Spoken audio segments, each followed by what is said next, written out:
Students, हमने अभी तक सैलरी वाला चैप्टर पढ़ा। जो चैप्टर मैंने आपको करवाया वो सैलरी का एक नॉर्मल चैप्टर था।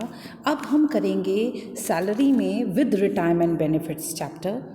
ये जो है इसमें बेसिकली क्या है, जो मैंने आपको पहले कराया सैलरी, उसमें हमने बेसिक सैलरी का मतलब करा, हमने अलाउंसेस अगर किसी एम्प्लॉय को मिलते हैं वो किए, हमने परक्यूजर्स मिलते हैं अलग अलग तरीके के वो हमने किए, उनके रूल्स करे कि अगर आपको परक्यूजर्स मिल रहा है कौन सा, या अलाउंसेस मिल रहा है वो टैक्स फ्री है कि टैक्सेबल है, और अगर टैक्सेबल है तो हमने उसकी टैक्स कैलकुलेशन करनी सीखी कि कितनी वैल्यू उसकी सैलरी में ऐड की जाएगी और कितने पे उसको टैक्स देना होगा। ये सब जो था सैलरी, परक्यूजर्स, अलाउंसेस, बेटा ये तब थे जब आप रिटायर नहीं हुआ है एक इंडिविजुअल, मतलब वो अभी इन जॉब था। पर आज से जो मैं आपको टॉपिक शुरू करने जा रही हूँ ये बहुत ही इंपॉर्टेंट टॉपिक है, क्योंकि इसमें मैं आपको सैलरी के रिटायरमेंट बेनिफिट कराने जा रही हूँ। मतलब अगर एक एम्प्लॉई जो है, अब हम करने जा रहे हैं सैलरी रिटायरमेंट बेनिफिट्स के साथ कि जो जब आप रिटायर हो जाते हो, अब आपकी जॉब में नहीं हो, रिटायर हो गए, तो रिटायर होने के बाद आपको क्या क्या बेनिफिट मिलते हैं। जैसे बेटा सैलरी मिलती है जब तक आप जॉब में हैं, सैलरी के बाद जब आप रिटायर हो गए तो आपको पेंशन मिलती है। अब पेंशन कुछ लोग कहते हैं कि हमारी पेंशन पर मंथ फिक्स कर दो, कुछ लोग कहते हैं हमें इकट्ठी दे दो, कम्यूट कर दो हमारी, तो वो रूल्स आप करेंगे, ग्रेचुइटी के रूल्स आप करेंगे, लीव इनकैशमेंट के करेंगे, वन बाय वन। अब मैं इस चैप्टर में आपको आपके रिटायरमेंट बेनिफिट्स करवाऊंगी कि जब आप जॉब में नहीं हैं, आप रिटायर हो गए हैं, तो क्या क्या बेनिफिट आपको मिल सकते हैं। सबसे पहले आज मैं शुरू करने जा रही हूँ लीव सैलरी।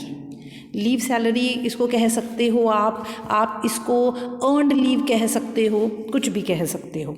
ये इनकम टैक्स में दिया हुआ है सेक्शन 10 सब सेक्शन 10AA के अंडर लीव सैलरी दिया हुआ है। अब देखो इसको आपने ध्यान से समझना है। पहली बात तो ये जो एक स्लाइड में अगर आप पढ़ें, लीव सैलरी में मैंने आपको बताया हुआ है लीव सैलरी होती क्या है। पहले मैं आपको उसका मतलब बताती हूँ। हमें जब हम जॉब करते हैं तो हमें हमारी कुछ एक छुट्टियाँ मिलती हैं। अब छुट्टियां आप अपने जॉब के साथ साथ ले सकते हो।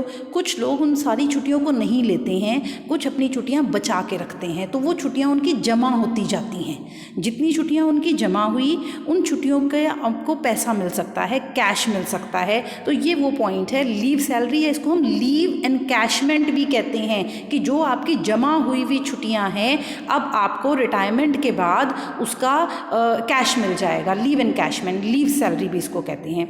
अब ये नहीं है कि ये जो लीव सैलरी है या लीव इनकैशमेंट ये सिर्फ रिटायरमेंट के बाद मिल सकता है। अगर किसी को ज़रूरत पड़ गई है तो वो बिफोर रिटायरमेंट भी अपनी जो इकट्ठी जमा की हुई छुट्टियां हैं उसके बदले में कैश ले सकता है, बेनिफिट ले सकता है। तो देखो इस स्लाइड में मैंने क्या लिखा, लीव इनकैशमेंट को आप दो सिचुएशन में पढ़ोगे। पहली situation when the amount is received prior to retirement, जब अमाउंट आप कब रिसीव कर रहे हो, प्रायर टू रिटायरमेंट, ये देखिए।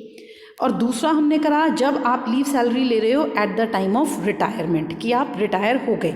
दोनों ही बारी में आप अपनी ये बेनिफिट को ले सकते हो।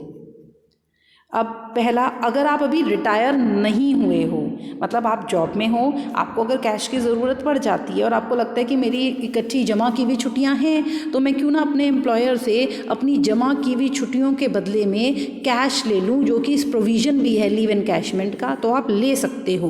पर रूल ध्यान से सुनिएगा, अगर आप अपनी लीव को एनकैश करा लेते हो जॉब के दौरान ही तो वो आपके लिए टैक्सेबल हो जाएगी। It is taxable in full. ये देखिए मैंने इसको सर्कल कर दिया, मतलब चाहे आप गवर्नमेंट एम्प्लॉई हो चाहे आप प्राइवेट सेक्टर के एम्प्लॉई हो, पर अगर आपने लीव एनकैशमेंट करा ली ड्यूरिंग योर जॉब, मतलब बिफोर रिटायरमेंट, तो वो आपके लिए फुली टैक्सेबल हो जाएगी।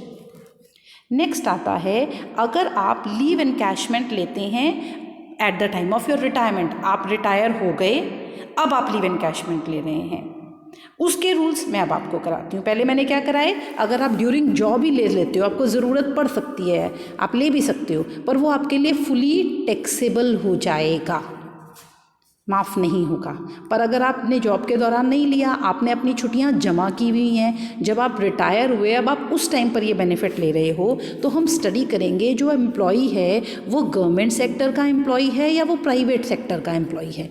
क्योंकि अगर वो गवर्नमेंट सेक्टर का एम्प्लॉई है तो उसके लिए ये चीज़ है फुली एग्जेम्प्ट, मतलब उसने अपने जॉब के दौरान जितनी छुट्टियां जमा की हैं वो छुट्टियां का अब जो उसको पैसा मिल रहा है वो उसके लिए फुली एग्जेम्प्ट है। अब उसको उस पर टैक्स नहीं देना है। ये देखिए मैंने आपको इसमें करवाया भी है।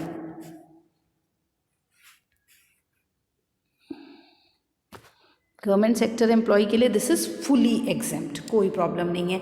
पर अगर आप गवर्नमेंट सेक्टर एम्प्लॉई नहीं हैं, आप कौन हैं, आप प्राइवेट एम्प्लॉई हैं। प्राइवेट एम्प्लॉई के केस में फुली एग्जेम्प्ट नहीं है, उस केस में आपको दिया हुआ है एक फॉर्मूला। फॉर्मूला क्या है, फॉर्मूला वही है जैसे मैंने आपको एचआरए के टाइम पे कराया था, least of the following is exempt, मतलब आपको जितना लीव आपकी जमा की हुई छुट्टियों का पैसा मिला पूरा का पूरा आपके लिए माफ़ नहीं है। मान लो आपको 5 लाख रुपया मिला तो 5 लाख तो आपको एक्चुअली रिसीव हुआ है। फिर ये फॉर्मूला नीचे दिया हुआ है, इन चारों में से जो सबसे कम निकलेगा वो माफ़ हो जाएगा और रिमेनिंग पे आपको टैक्स पे करना होगा। मान लो मैं आपको कहती हूँ कि आपको पैसा मिला 4 लाख रुपए, so you got 4 lakh rupees as your leave salary at the time of retirement, और इस फॉर्मूले के हिसाब से आपका जो मिनिमम निकला वो निकला 3 लाख रुपए। ठीक है, तो 3 लाख आपको माफ़ हो जाएगा। आपको टैक्स कितना पे करना है, 1 लाख के ऊपर आपको टैक्स पे करना पड़ेगा।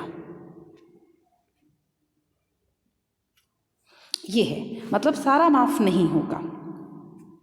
अब ये फॉर्मूला क्या है, ध्यान से करो। Least of the following is exempt, सबसे पहले एक्चुअल अमाउंट रिसीव्ड, जितना आपको एक्चुअल आपके एम्प्लॉयर से लीव एनकैशमेंट का अमाउंट मिला eight the time of retirement. कितना मिलेगा वो डिपेंड करता है ना आपने अपने पूरे जॉब में कितनी छुट्टियां जमा करके रखी हुई थी, क्योंकि सारी नहीं हम जमा कर पाते, कुछ ज़रूरत के टाइम पर हमें लेनी भी पड़ जाती हैं। तो जितनी छुट्टियां आपने जमा की हुई थी उन छुट्टियों का आपको आपके एम्प्लॉयर ने पेमेंट की होगी।